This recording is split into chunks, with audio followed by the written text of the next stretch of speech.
ఈ తెలంగాణ రాష్ట్రంలో ఎప్పుడైతే టీఆర్ఎస్ పార్టీ బీఆర్ఎస్గా మారిందో, బావబామర్దుల పార్టీ ఎప్పుడైతే మారిందో, ఆ పార్టీని తెలంగాణ ప్రజలందరూ కూడా దాన్ని చీకొట్టడం జరిగింది. దానికి మొన్నటి ఎన్నికలే నిదర్శనం. తర్వాత కేసీఆర్ గారు వరంగల్లో లక్షలాది మంది సభలో దళితుని ముఖ్యమంత్రి చేస్తా అని చేయలేదు. దాంతో దళితుల మనోభావం దెబ్బతిన్నది ఆ పార్టీ. తర్వాత గెలిచిన తర్వాత దళితుని 3 ఎకరాల భూమి ఇస్తా అన్నారు, దళిత బంధు ఇస్తా అన్నారు, అనేకమైన అటువంటి వాగ్దానాలు తెలంగాణ ప్రజలకు చేసిండ్రు. ఏవి కూడా అమలు చేయలేదు. అందుకోసం వారికి ఈ ఎస్సీ బీసీలల్లా వారి పార్టీకి ఎప్పుడైతే బీఆర్ఎస్ పార్టీగా మారిందో వారి నైతిక విలువలు తక్కువ అయిపోయినాయి. ఆ పార్టీ అంతవరకు సీనియర్ కాంగ్రెస్ లీడర్గా గంటా సత్యనారాయణరెడ్డిగా గాంధీ భవన్గా నేను చెప్తున్నా. ఎందుకనంటే మీ కాంగ్రెస్ పార్టీ వచ్చిన తర్వాత, మా రేవంత్ రెడ్డి గారు ముఖ్యమంత్రి అయిన తర్వాత మా క్యాబినెట్ అంతా కూడా అందులో ఒక స్పీకర్ గారు ఇలా ఆయన గతంలో ఎమ్మెల్యే చేసిండ్రు, మంత్రి చేసిండ్రు, అనుభవం ఉన్నది. ఆయన అందరు కూడా స్పీకర్గా పెట్టుకున్నారు. ఇవాళ ఒక దళితుడు స్పీకరు మా పార్టీలో, ఒక దళితుడు డిప్యూటీ సీఎం మా పార్టీలో, ఒక హెల్త్ అండ్ మెడికల్స్ మినిస్టర్ ఒక దళితుడు, ఇవాళ గవర్నమెంట్లో విప్పు ఒక దళితుడు, ఒక సీతక్క ఒక ఎస్టీ.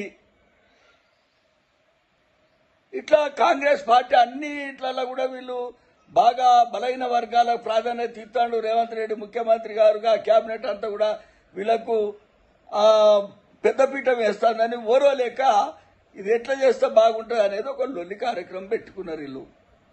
దాన్ని ప్రజలంతా, తెలంగాణ ప్రజలంతా చూస్తుండ్రు. ఇవాళ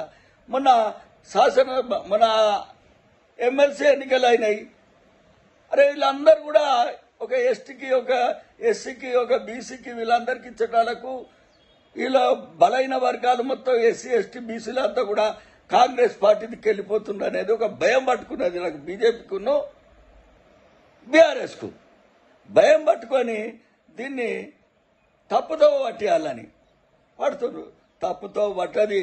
ఇలా బీజేపీ చేతుల ఈడీ ఉన్నది, బీజేపీ చేతుల సిబిఐ ఉన్నది, బీజేపీ చేతుల ఇంటెలిజెన్స్ ఉన్నది, బీజేపీ చేతుల ఇన్కమ్ ట్యాక్స్ ఆఫీసర్లు ఉన్నారు, ప్రతి ఒక్కరు ఉన్నారు. మీరు అన్ని ఆడిట్ తెలంగాణలో లక్షల కోట్ల మీద ఇప్పటి వరకు ఎందుకు ఎన్క్వైరీ చేస్తలేదు అనేది బీజేపీ పార్టీ మీద తెలంగాణ ప్రజలకు అందరికీ కూడా ఒక పెద్ద బీజేపీ వాళ్ళు బీఆర్ఎస్ వాళ్ళు కలిసినానికి పెద్ద ఇదొక అది అనుమానం వ్యక్తమవుతుంది తెలంగాణ ప్రజలలో. కాబట్టి ఇప్పటికైనా కూడా ఈ రాష్ట్రంలో ఇంకా బీజేపీ కానీ బీఆర్ఎస్ కానీ ఈ రాష్ట్రంలో ఇంకా ఈ పార్టీలు ఉండయి.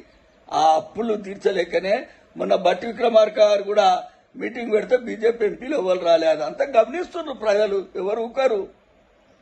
సత్యనారాయణ అన్న నువ్వు చెప్పంటే నేనేం చెప్పేది, ప్రజలంతా చెప్తున్నారు. మాకు సీనియర్ కాంగ్రెస్ కార్యకర్తలు లక్షలాది మంది ఉన్నారు. ఇలా ఊకుంటారు. ఇవన్నీ బయటికి తీసుకొస్తారు. జనరల్ గా ఎవరిని చట్టం ఎవరికి చుట్టం కాదు. ఓ రోజు వెనక ముందు తప్పించుకుంటాడు కావచ్చు ఎవడైనా. ప్రతి ఒక్కరిని చట్టం చుట్టం లెక్క లేకుండా లోపటేస్తుంది ప్రతి ఒక్కరిని. ఇది మాత్రం 100% రియల్. ఇలా అందరికీ తెలంగాణ ప్రజలకి అందరికీ కూడా హోలీ శుభాకాంక్షలు చెప్తూ మళ్ళొచ్చే సంవత్సరం వరకు మన తెలంగాణ అలా ప్రతి ఒక్కరికి కూడా శుభం జరగాలని ఆ భగవంతుని కోరుకుంటూ ఈ యొక్క కార్యక్రమాన్ని వాళ్ళు మా మిత్రులు అడిగిన దాన్ని చెప్పడం జరిగింది. జై కాంగ్రెస్, జై సోనియా.